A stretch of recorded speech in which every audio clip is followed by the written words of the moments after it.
Hello, everyone. Thank you so much for joining us. My name is Rob Buttle, and I am so proud to be here today with the Public-Private Strategies Institute. And we're thrilled to be able to partner with the U.S. Small Business Administration to be able to have an important conversation about changes to the Paycheck Protection Program, which President Biden announced recently. We know that small business owners are the backbone of our economy. They're the heartbeat of our communities. And all of us here at PPSI, and I know our partners across the Biden-Harris administration, are working hard to make sure that we recover and build back better. Today, I want to thank a set of stakeholders who we've been partnering with to make sure that we're getting the word out about all of these important changes. I just want to thank some folks that you're going to hear from today. So the U.S. Black Chamber of Commerce, AARP, and multiple other organizations that you should see up on the screen who've been helpful with getting the word out. Finally, I just want to be brief and turn the conversation over to our opening speaker. It is my pleasure to turn the conversation over to Felicia Brown, who leads entrepreneurship programs at AARP. With that, Felicia, take it away. Great, thank you, Rhett, and I'm happy to be here. So on behalf of AARP's members who identify as an entrepreneur or a small business owner, I welcome you to this important conversation that will help equip Black business owners to recover from this crisis and move forward. At AARP, we really believe entrepreneurship is a pathway to financial security. We know that Black-owned businesses are a critical segment of the small business community. While we face additional challenges and barriers, we know you will need the support to rebuild and recover. Therefore, AARP is honored to have recently partnered with the Public-Private Strategies to launch the Small Business Resource Center, which you can find at www.smallbizrc.org. There you will find tools, tips, and information, regardless of where you are along your business journey. We even highlight the triumphs of small business owners. AARP is here to help. Again, that's www.smallbizrc.org for your business growth needs.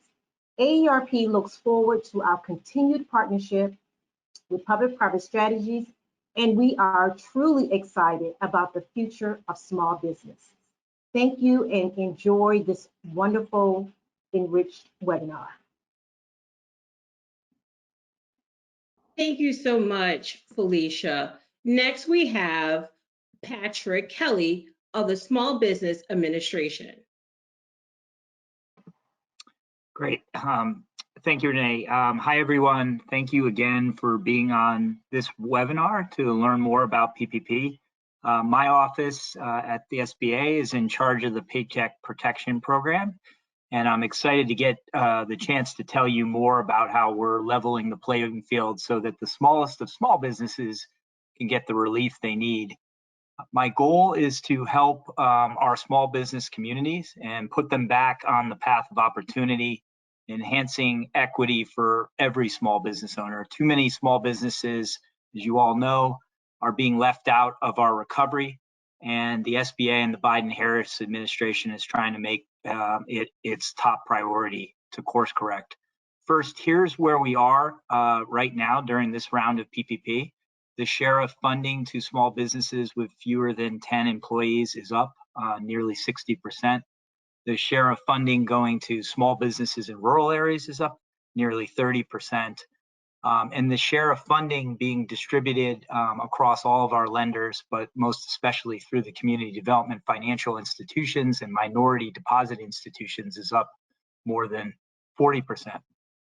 This is good progress, but we know that the work doesn't stop there because too many small businesses are falling behind. So last week, President Biden made significant changes to the PPP to ensure small businesses that need the help the most have the access to it. And here's some of the things that we're doing as a result of that. The new rules allow sole proprietors, independent contractors, and self-employed individuals to receive more financial support by revising the PPP's funding formula for these categories of applicants. We'll talk more about that in the question and answer.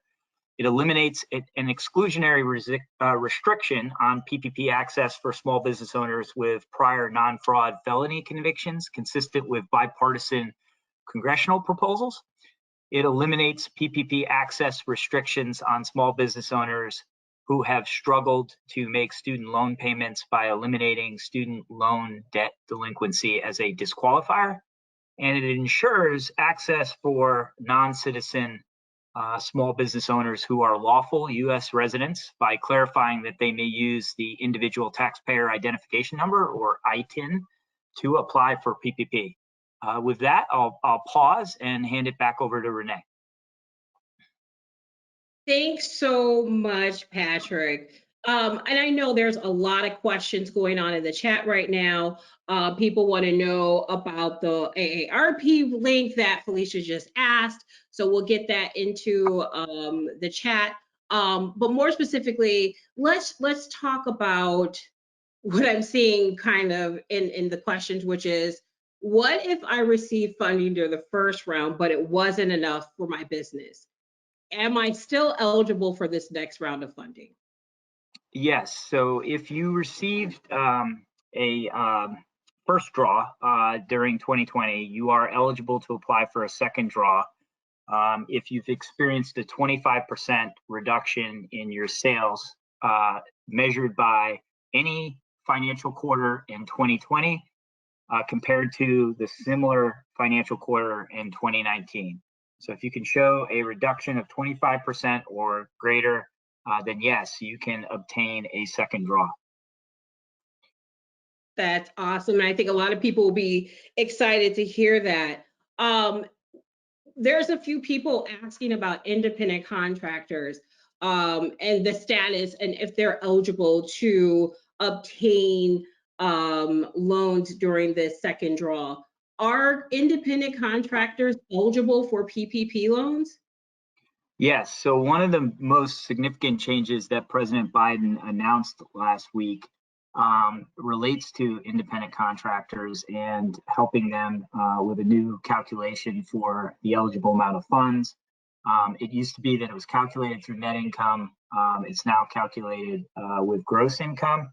And there are directions on how to calculate your loan amount based on the type of business organization that you are, either at SBA.gov or Treasury.gov.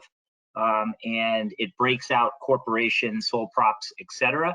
I would also suggest that entering your very specific question into Google. I tried that ahead of this webinar.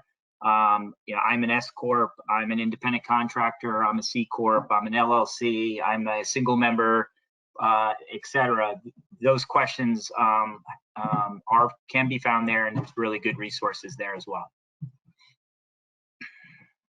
Thanks for that. I'm seeing in the chat that people are asking if this is being recorded and later shared. That is true. We are recording this and this will be shared out. So don't worry, this information will be provided.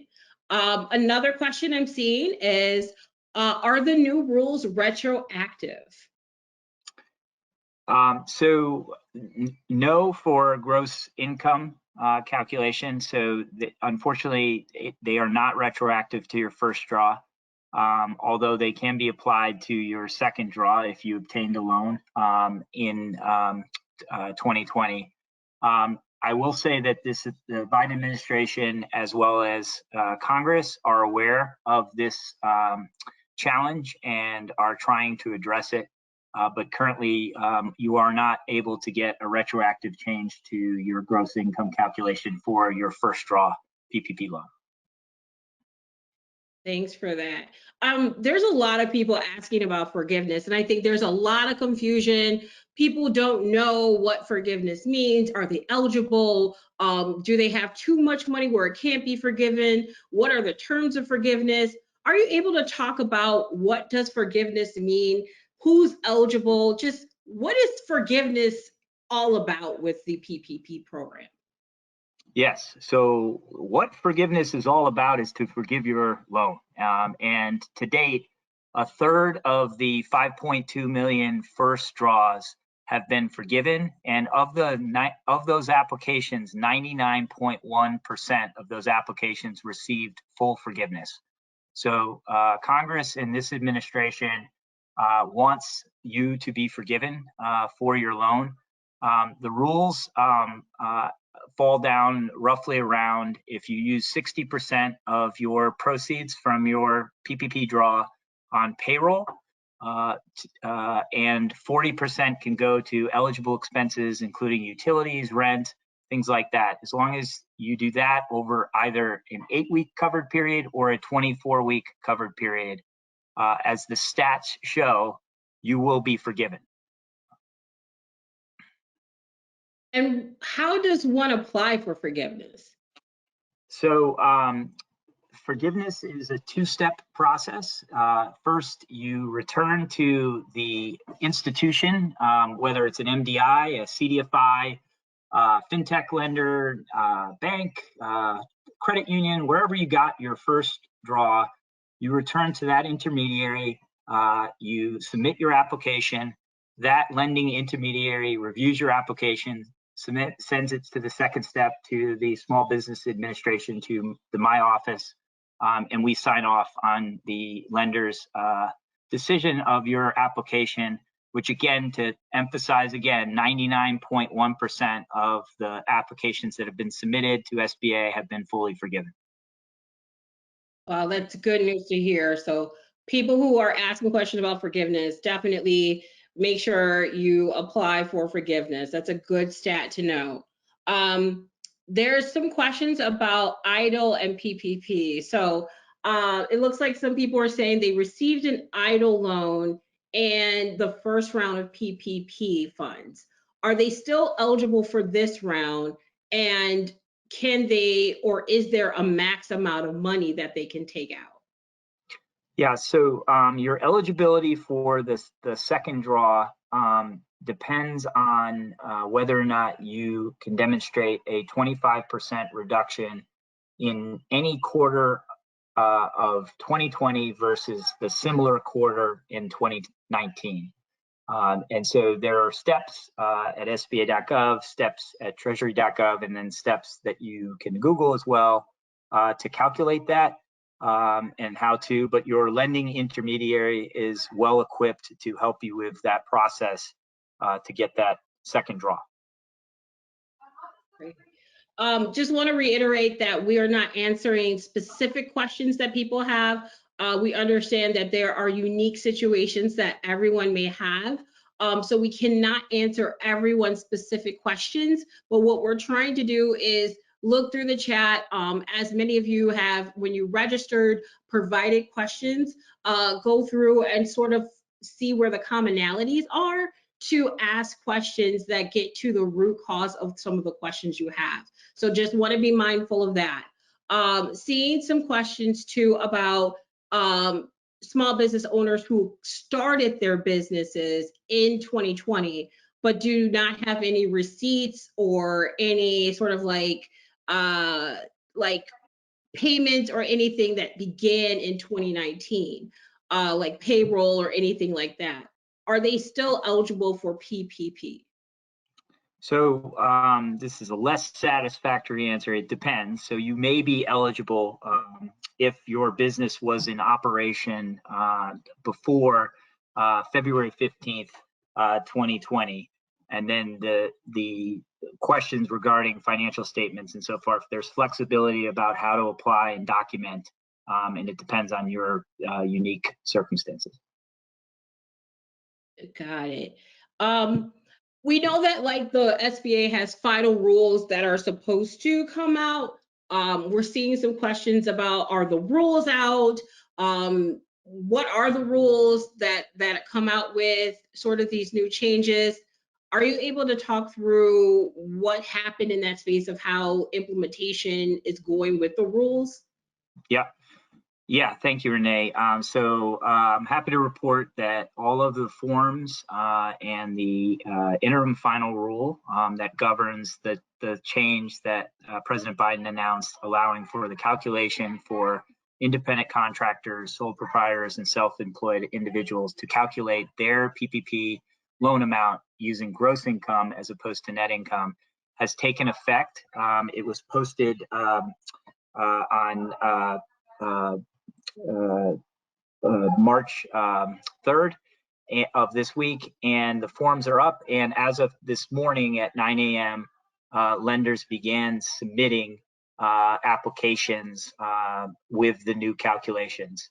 There have been questions, Renee, from folks who had submitted applications and their PPP loan authorization is still pending.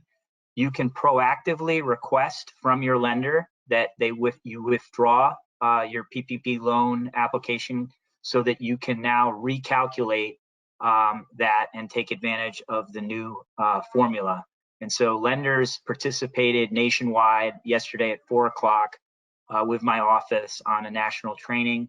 And so through the weekend, those rules will start to get in the bloodstream. But you have the ability, if you have already had funds dispersed, unfortunately, you will not be able to go back retroactively, as we spoke about earlier, although we are trying to address that with Congress. But you will have the opportunity, if you've not received the funds yet, to withdraw your application and resubmit. So what you're saying is, and I'm seeing a lot of people who are like, wait, what does that mean? So if you have an application currently in process, you can go to your lender and say, hey, I want to withdraw it and reapply with the current rules. Yes, that is exactly what I'm saying. So, and there's been another question related to the changes that President Biden put out last week. Last week, he announced an exclusive period for small business owners with 20 or less employees to apply for a 14-day period.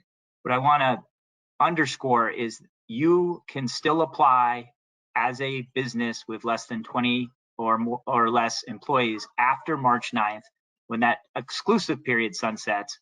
What President Biden was trying to do was ensure that the smallest of small businesses had exclusive access to take advantage of rule changes, take advantage of the lenders, time and to process these. But you'll be able to take full advantage of the gross income rules before March 9th, and then after that up to March 31st, when the program is currently set to end. That's interesting. So this leads to some other questions I see where, will there be any extensions on that 2-week period, or any extensions to that March 31st end date of the PPP? As far as the extension to the program, Congress and the administration are currently deliberating on whether or not to extend this round of PPP beyond March 31st. However, with respect to the exclusivity period will toll or end, excuse me. However, it does not impact any of the business owners on this call, because as you are today exclusively able to apply, you will continue to be able to apply beyond that March 9th date. Got it. So that means you could still apply. It was just like a period that was highlighted for 20 or fewer employees through March 9th. Yes, I think what we wanted to show, and you will continue to see this in every policy decision that the administration makes, certainly at the SBA in the Office of Capital Access, is what are we doing to make sure that the smallest of small businesses and underserved communities, Black, brown businesses, are at the center of our policy making. And to demonstrate that, President Biden wanted to give businesses with 20 or less employees, the smallest of the small businesses, or as he refers to them, mom and pop businesses, exclusive access to take advantage of this program for a period of time. But again, you will all continue to be able to access second draws and first draws beyond March 9th up until March 31st. Great. We know that there have been issues, especially with Black and brown communities having access to loans from lenders. what if someone's having an issue? Is there someone they can report that to or go to? And then where can they go to apply for a PPP? Yeah, so Renee, that's a really great question. And there are a range of what we would categorize as issues. So first off, if your lender that you're working through, your lending intermediary, so for example, you got a first draw from them and they are struggling with the questions related to these latest changes, there are resource partners at the SBA. Most immediately, there are 68 district offices, and within each of those district offices, they are accessible through SBA.gov. There's a lender relationship specialist that you can flag the issue that your lender is having, and that lender can interact with the lender relationship specialist to make sure that they understand how to incorporate the new changes, is one example. If for whatever other reason you are having an issue that you feel is treatment that is not fair for whatever reason, there are additional steps that you can take through the Office of the Inspector General and resources there to put your complaint forward. So there are different resource partners that you can find. Additionally, in each of your communities, there's a network of small business development centers, which is a support network that is supported by SBA, but is also supported at the state and local level. And I would encourage you all to find out who your SBDC partner is locally, because they also have a great deal of knowledge about state municipal programs as well as the federal programs that you can take access to. That's good to know that there's some in local communities that people can access, and that there's a reporting system too, to let people know that their lenders are not allowing them to apply for a PPP for recovery. That's really good to know. And Renee, one last thing I wanted to say, just so everybody understands the magnitude of participation, there are over 5,000 different institutions that have participated in the PPP program to make the 5.2 million loans. So if your particular first choice doesn't pass muster, there are many, many more out there that will want your business and work with you to execute this PPP loan. That's really good. And how many did you say there were? Over 5,000 different entities, and they range from community development financial institutions, minority deposit institutions, federal credit unions, state and federally chartered community banks, large regional and national lenders, as well as non-bank lenders, financial technology, and the rest. Wow, that's awesome to know that there's so many out there. I'm seeing a lot out there about sort of like credit. There are some people asking about what type of credit status they have, credit eligibility, less than desirable credit, bankruptcy, credit history, in order to successfully gain access to PPP. Are you able to talk through sort of like the parameters about how one is judged, if you will, for credit for a PPP loan? Yes, thank you, Renee. That's a really good question. So first off, it's an emergency. So by definition, your credit is probably going to look worse than it did 12 to 18 months ago. So this program was specifically designed to take credit scoring and underwriting that's typically associated with a bank loan completely out of the process.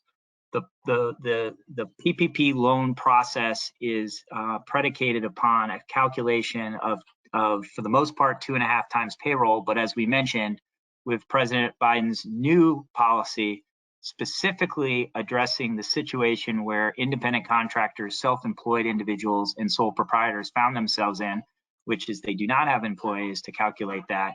And because they were relying on net income previously, they were getting smaller amounts.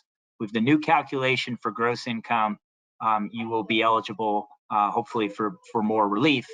But again, the intent of this program was not to credit score or underwrite and make a credit determination typically associated with a loan. This was a different program that was intended for relief. That said, there is one hard stop that if you have had a prior commercial business bankruptcy or personal bankruptcy, you are ineligible for the PPP loan program. That is amazing. I want to go ahead and go back a little bit because I'm seeing more people, maybe they just joined the call, Patrick, and talk again about forgiveness and also first and second draw of the PPP. Can people who had a first draw get another draw of PPP? And also, what are the terms of forgiveness? Yes. So, yes, if you received a first draw in 2020, you can apply for a second draw. The one caveat to that is that you need to demonstrate that you had a 25% or greater loss or a reduction in sales comparing a fiscal quarter in 2020, any of them, against the similar fiscal quarter in 2019. As to forgiveness, there is a simplified forgiveness application form for loans under 150,000. And if you had taken on an EIDL advance, so the $10,000 grants that many did, that is no longer deducted from your PPP loan forgiveness payment. And as I mentioned before, Renee, the key thing to take away from this is that the administration and Congress want this to be forgiven. And the numbers back that up. Of the close to a third of the 5.2 million PPP loans have been forgiven. And of those applications, 99.1% of those applications have been fully forgiven. And again, yeah, I know we talked about this at the top of the call, but that's a very, very high rate. So definitely apply for forgiveness. I'm seeing some more questions about formerly incarcerated. Are you able to talk about what that rule is about? Yeah, so that rule is about fairness.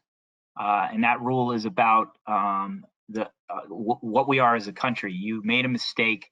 You've done your time, you've returned to society, and you should be eligible to take advantage of any programs as anybody as a U.S. citizen can.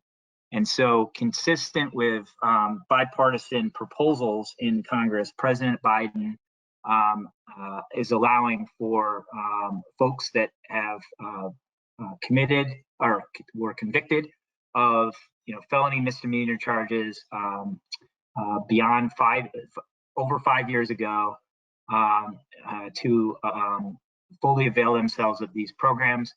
The only limiting factors, if you have been convicted within 5 years, this does not apply. If you are currently on probation or incarcerated or under indictment, this does not apply. But I do want to add, Renee, that as the vaccines come online due to the Biden-Harris administration's work, and we return to a sense of normalcy, this is going to be an issue that's at the heart of how we rethink and recast eligibility to programs at the SBA. So more to come as we move forward as well. Well, thanks so much for that, because, many formerly incarcerated becomes, small business owners because, it's hard to find employment afterwards. So thank you so much for the work you guys have done on that and providing an opportunity for gaining access to the PPP. That's really amazing.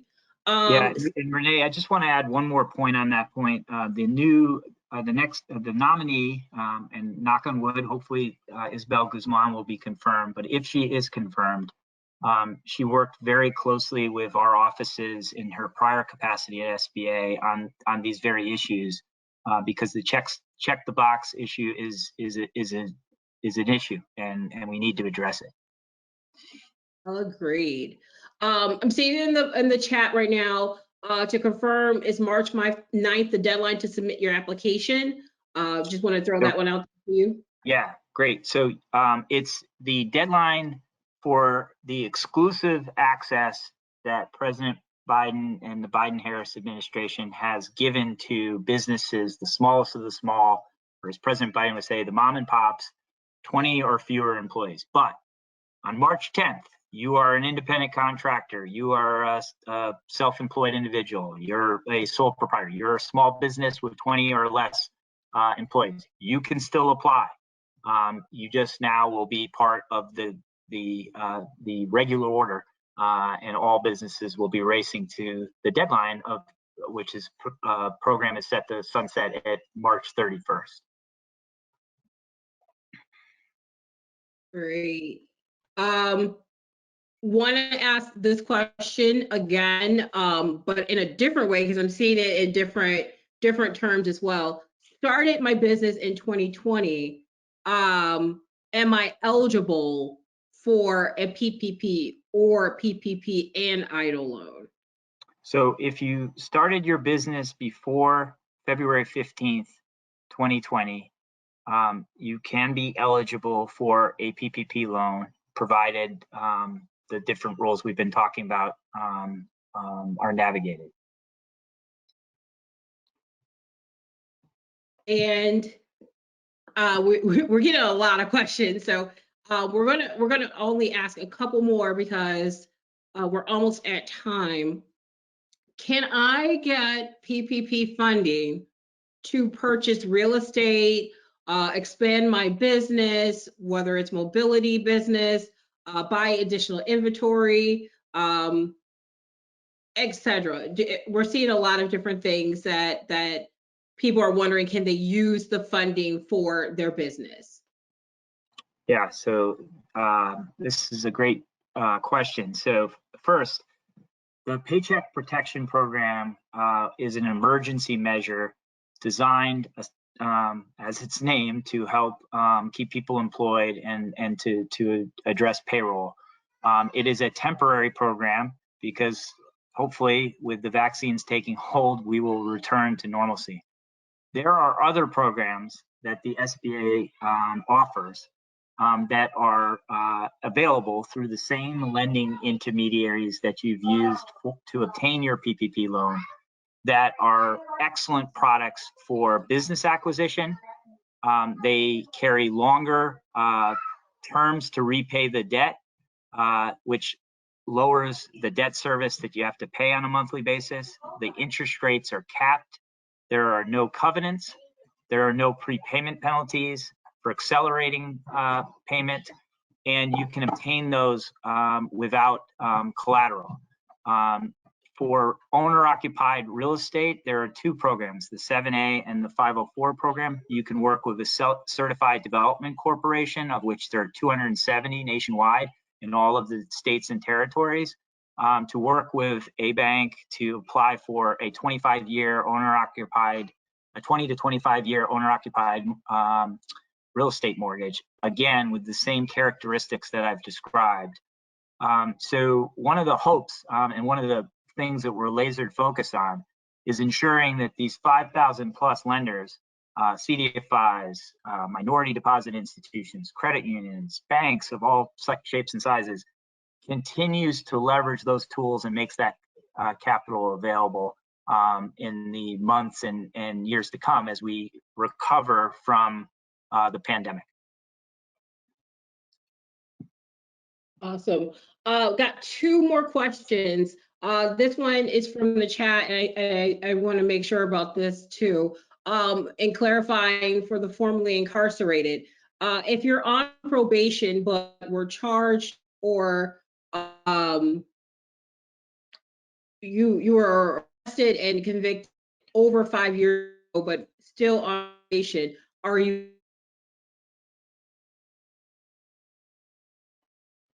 Yes, and it was cutting the I chat guess there. the question I think the question was if you Yeah, if you are currently on probation, this rule does not access. But as I we intend to continue to focus on ensuring that the right aperture is applied fairly. Okay, and then finally, how do you know you received a loan from the PPP? Well, typically so you would have received a promissory note, which is the agreement that you executed with your signature, name and date. And that was either done, perhaps in person, although with this pandemic, probably not, and done electronically. So you should have a copy of your promissory note. In addition, your lender will have a record of your SBA loan authorization number that they can share with you. Typically, what lenders are doing when you apply for forgiveness is that they are providing that information automatically in the portals that you access to apply, typically online through a web application for your forgiveness process. Wow, thank you so much, Patrick. You've answered a lot of questions, and I know there's a ton more. And I know we couldn't get through nearly half of them, but we want to thank you for giving us what you could. How can people find out more information about, their situation? Yeah, so one of the things, as I mentioned, Renee, that I did just kind of thinking about trying to put myself in the shoes of someone who's not the head of Cap Access and hasn't been in banking and so forth. So I went to Google, and in plain language, I tried to describe different questions and scenarios. And what I want to applaud is that there are a number of, in addition to the SBA resource partners that I've described, there are a number of third-party resources that you may already be interacting with as a small business owner. Your CPA, for example, you file your taxes, your Schedule C. Your CPA has been involved through organizations like the AICPA, for the last 12 months, providing information on how to deal with organizational structure and the complications, the impacts that forgiveness can have on taxes. Another really important change that took effect in January is that you will not have to pay income tax on loan proceeds that were forgiven. You may still find that issue at the state level, depending on what state you're organized in. But again, a CPA is a great resource. In addition, you may use, as many businesses do, a third-party payroll provider. And those companies have been right at the heart and center of helping Congress and the administrations deal with forgiveness and all things related to payroll protection program. And lastly, with plain language, there are a number of other blogs, resource partners, and there's a wealth of information. And at least in last night's search and this morning, the most immediate hits that you get on Google or some of the other search engines put forward some accurate information that can be highly specific based on what you type into the search.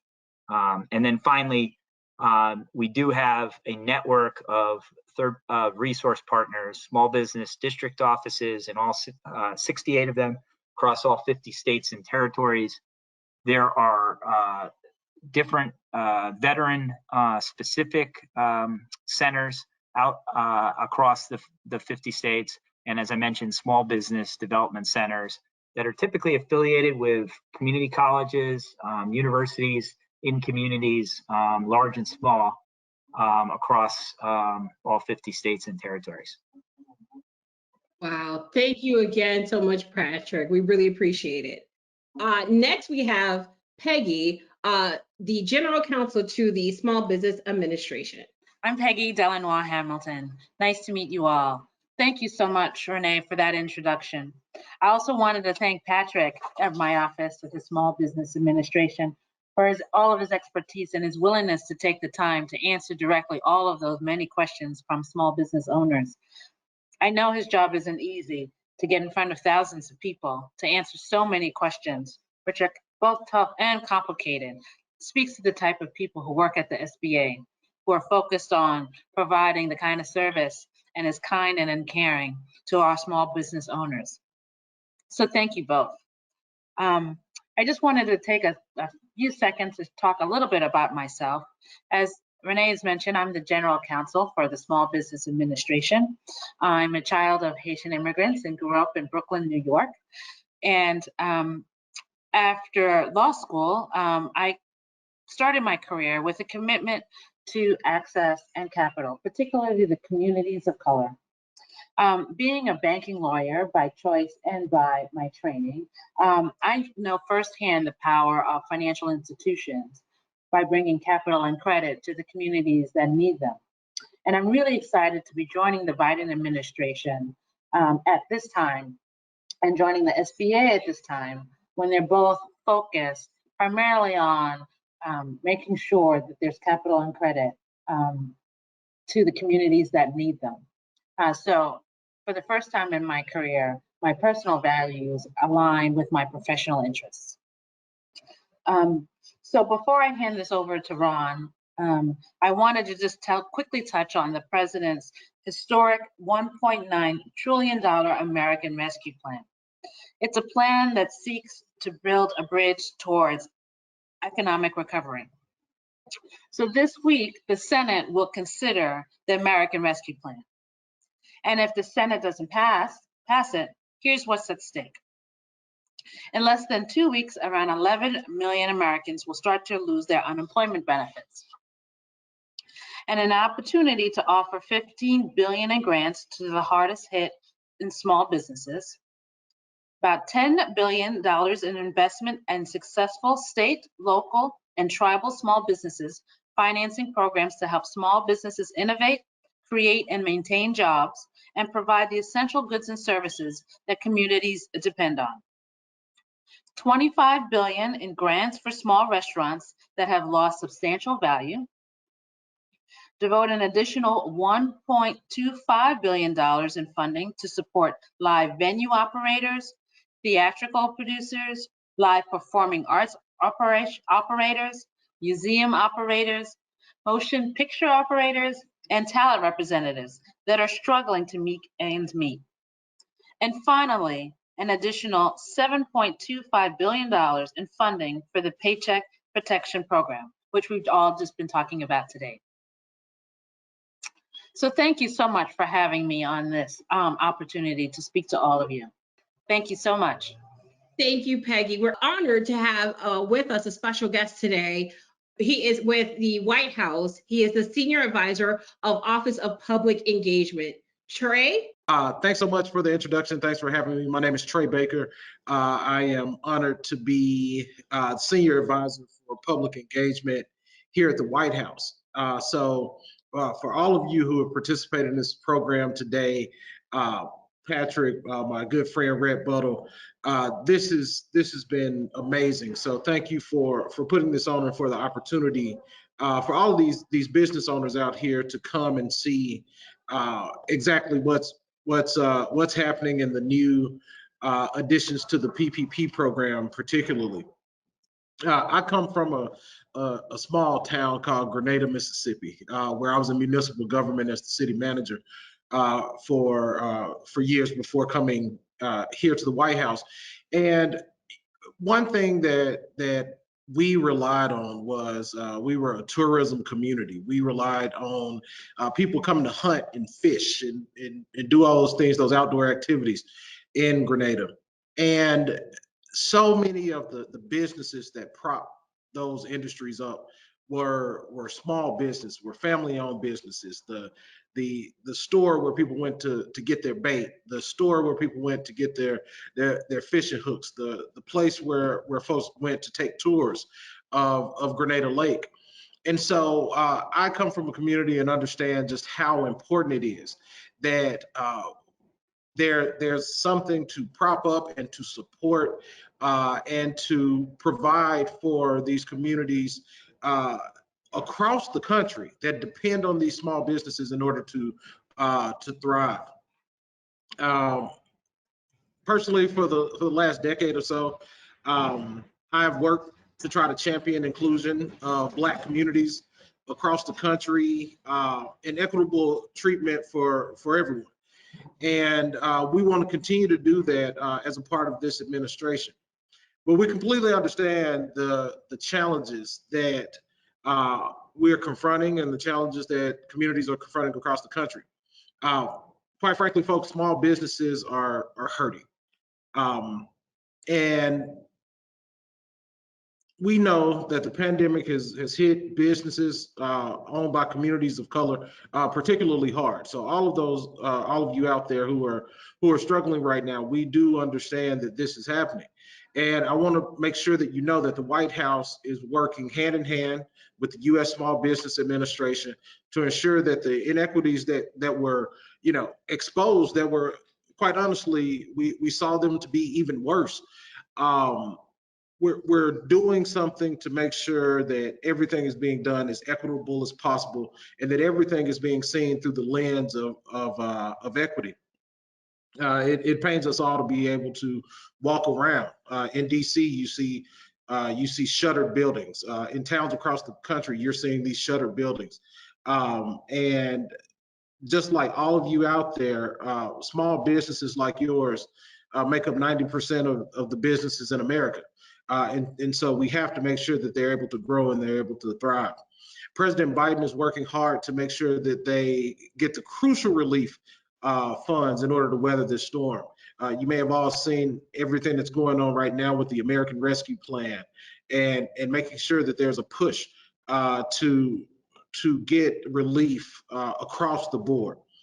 And so in just the last month or so, we've been able to increase the share of funding for small businesses with fewer than 10 employees by almost 60%. And the share of funding going through banks that traditionally help minority-owned businesses is up more than 40%. And that's progress. But we still have so much more to do. You've already heard today from Patrick, who talked about the changes in the PPP program. And I know that you're all eager to work and to put that into action. And so those of you who are true small businesses that have fewer employees will be able to have a head start to get these funds, and that's going to be vitally important. So thank you for giving me the opportunity to come and speak. We're looking forward to working hand in hand with you in this administration and with the Small Business Administration to go forward. But now I'm bringing on one of my good friends and someone who's the president and CEO of the U.S. Black Chambers, and someone who has worked tirelessly for small businesses and for Black-owned businesses across this country to be able to go and take advantage of opportunities and do the things necessary to make sure they're keeping businesses afloat. And so I just want to personally thank this person for engaging with this administration, which the U.S. Black Chambers has done time and time again, and they're there for us every time we need them. And so with that said, I'd like to introduce my friend and my brother, Ron Busby, the president and CEO of the U.S. Black Chambers. Thank you, Trey, for those words of introduction. Again, Ron Busby, president and CEO of the U.S. Black Chambers, Inc., headquartered here in Washington, D.C., with over 149 Black chambers across the country with over 365,000 members.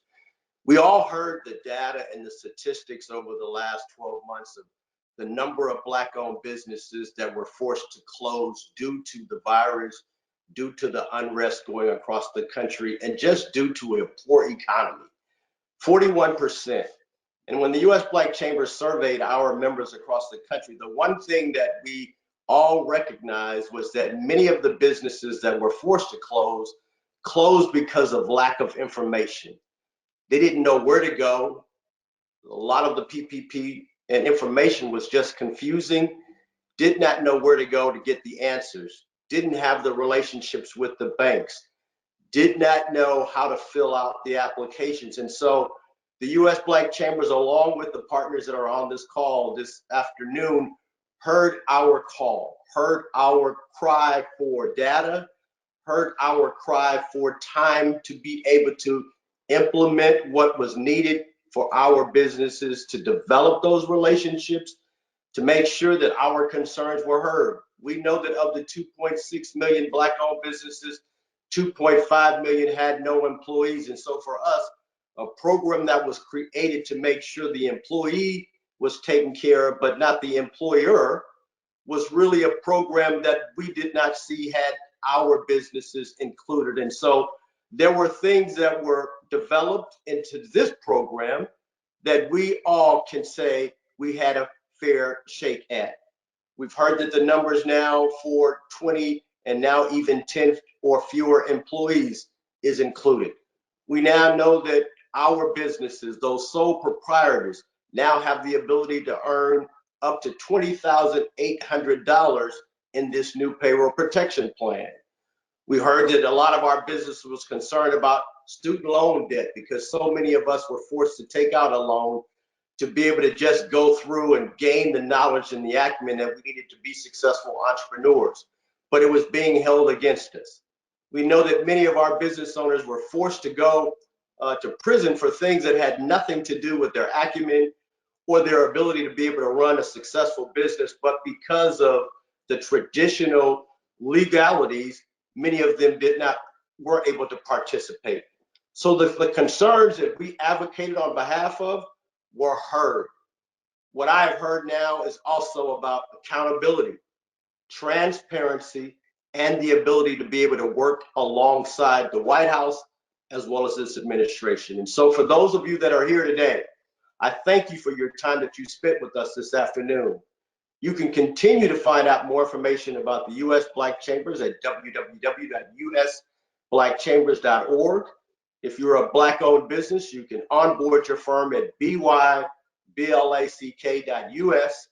as well as continue to make sure that you're supporting Black-owned businesses across the country. Lastly, before I let you go, I want to make sure that we acknowledge and thank our partners who have also joined in this afternoon to make this a successful event. So with AARP, with the U.S. Small Business Administration, NCBA, the Financial Reform, Public-Private Strategies, and of course our friends at the White House, we say thank you all for being here with us this afternoon. Continued success to you small business owners. Let's have a great weekend and make this a great year. Thank you so much for joining us. Thank you so much, Ron. We want to thank everyone for joining us today, and more importantly, sharing your stories in the chat, for asking the questions, and also trying to find solutions for your problems. We want to reiterate, a recording of this webinar will be sent out via email to you all, so that you can share with your own networks, as well as rewatch it to hear additional things that you may have missed. Again, we want to thank you. We want to thank the SBA, the Small Business Administration, for hosting this today, our stakeholders that were part of this, Public-Private Strategies Institute, as well as all the other stakeholders that were part of it. Thank you so much for attending, and please note that there are several other webinars in this series that will be hosted and conducted. There is another session conducted this evening at 6 p.m. Eastern Standard Time. There is another one tomorrow at 2 p.m. Eastern Standard Time, which will be veterans, self-employed, independent contractors, sole proprietors, and employees with less than 20 employees. Another session will be had at 4 p.m. Eastern Standard Time, which will be live streamed as well. It's more of a, in case you missed it, general small business. And then Monday at 3 p.m. Eastern Standard Time, LGBTQ restaurateurs, youth, and entrepreneurs.